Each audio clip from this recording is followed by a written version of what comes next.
नमस्कार मंडळी आणि स्वागत आहे तुमचं माझ्या नवीन ब्लॉगमध्ये। गेल्या काही दिवसापासून लाईफ खूप जास्त रिपिटेटिव्ह आणि एक्झॉस्टेड फील होत होती।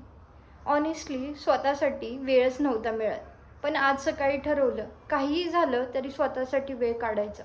खूप दिवसानंतर वर्कआउट स्टार्ट केला, करायचा तर भरपूर दिवसांपासून होता, पण कधी एनर्जी नव्हती तर कधी मोटिवेशन नव्हतं। आज ठरवलं की काहीही झालं तरी सुरुवात तरी करूयात। सुरुवातीला खूप जास्त लो फील झालं, बिलकुलही एनर्जी नव्हती, पण जसजसे करत गेले तसतसं लाईट वाटायला लागलं। बॉडी पूर्ण एनर्जीने भरून गेली। कधी कधी वर्कआउट हा बॉडीपेक्षा आपल्या माइंडसाठी खूप जास्त इम्पॉर्टंट असतो।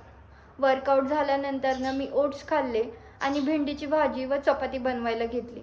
मला किचनमध्ये वेळ घालवायला खूप आवडतं। आपण लाईफमध्ये खूप बिझी होत चाललेलो आहोत, स्ट्रेस येत चाललेला आहे आणि लाईफमधले हे जे छोटे छोटे मूमेंट्स आहेत ते आपण फील करणं विसरूनच जातो। हा ब्लॉग काही एक्स्ट्राऑर्डिनरी नाही आहे किंवा खूप काही स्पेशल नाही आहे। यामध्ये माझ्या लाईफमधले किंवा माझ्या आयुष्यातले या सकाळचे खूप पीसफुल आणि छोटे छोटे मूमेंट्स आहेत जे मी ह्या छोट्याशा क्लिपच्या थ्रू तुमच्यापर्यंत पोहोचवायचा प्रयत्न केलेला आहे।